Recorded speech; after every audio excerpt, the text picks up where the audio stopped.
On Goodall, FightHype.com. I'm here with Maurice. Lee, how's it going? Oh, it's going good. It's going good. First and foremost, how's everything been? You know, I know you've been training throughout camp. Yeah, everything going good. You know, just been helping Dev with getting ready for his fight, and you know, I'm going through promotions right now, so just you know, looking to get back in there. Just curious, you know, obviously this is a huge fight for Devin. Nothing new for you, helping people for big fights. Yeah. What was it like working with Devin? And is this your first time working with Devin? Yeah, I worked with Devin a long time ago when he was like younger, but he definitely really sharp this camp and strong. When you mention strong, as in like, you know, a lot of people outside who've never been punched before criticize, you know, pillow fists or things like that. When you mention strong, like strong for the weight or just strong in general? I'm saying just strong, and I feel like since he ain't got to make like 35, he able to bulk up and like strengthen up. So he's strong, like as far as like punching, like, you know, his solid punching, but his overall like just presence in there and his conditioning, you know, and you know, he don't fade like in any round. He stays the same. You know, with Regis being, you know, kind of a little slick himself, but strong, how do you see the fight turning out? I don't see Regis being able to stop his jab, Devin's jab, and I see him just setting shots up from, you know, that jab, and I wouldn't be shocked if a late stoppage happened. Really? Why is that? Just the way he performed in the sparring. You know, he been hurting a lot of the guys. You know, me and him, you know, I've been giving him, you know, the best work, but he been hurting a lot of guys, and even I felt some of them shots, you know, so he's strong right now. You know, revisit back, you sparred Floyd. Yeah. And just in comparison from sparring Floyd and Devin, just what's same and what's different? I mean, Dev, you know, his IQ like Floyd. You know, he a very smart fighter. Obviously, you know, he got a lot of youth. You know, when I sparred Floyd, he was for the Pacquiao camp. It's like, what, 36, 37? And then for the McGregor camp. But, you know, Floyd was obviously a little bigger. But I see the resemblance in the IQ, definitely. You know, when you sparred with Floyd, just what's something that you take away that just so different that you still can't even put on other fighters? Just his, you know, his intelligence in the ring, you know, and his conditioning. You know, Floyd, you know, one of them fighters that he can just go all day, you know, and just keep the same tenacity, and he breaks you mentally, you know, and that's something I learned to put that aspect in my game.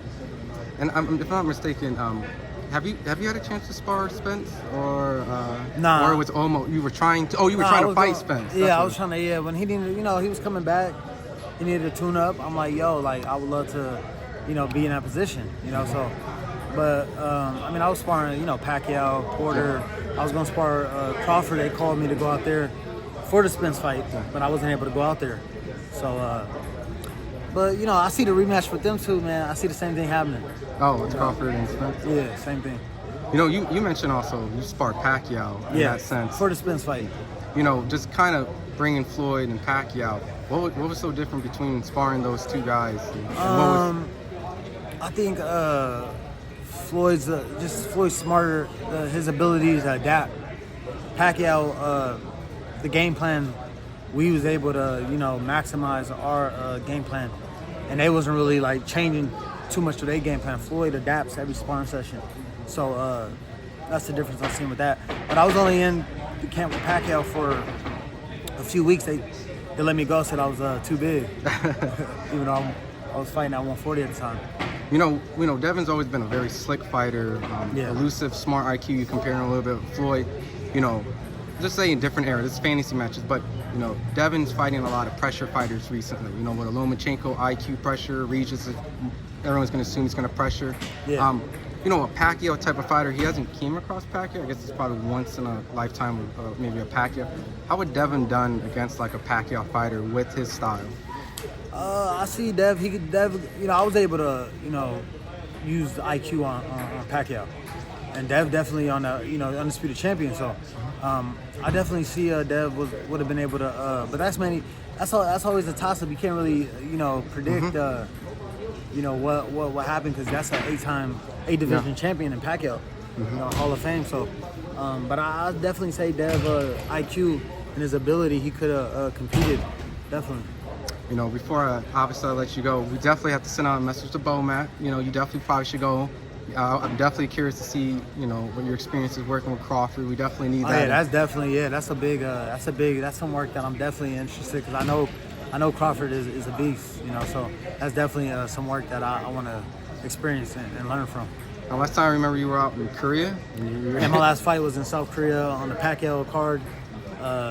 Had a great performance, you know, that was last December, so just been, you know, trying to get back, you know, with the right promoter ever since, you know, I had to take a few years off from getting stabbed 14 times, so, you know, coming back from that, you know, got 2 wins, only got 1 loss as a pro early on in my career, but, you know, I'm definitely, you definitely gonna hear, you know, about me, because it's a reason why these champions keep calling me. Before I let you go, you know, is there a certain opponent that's in your mind you want to obviously put on notice right before?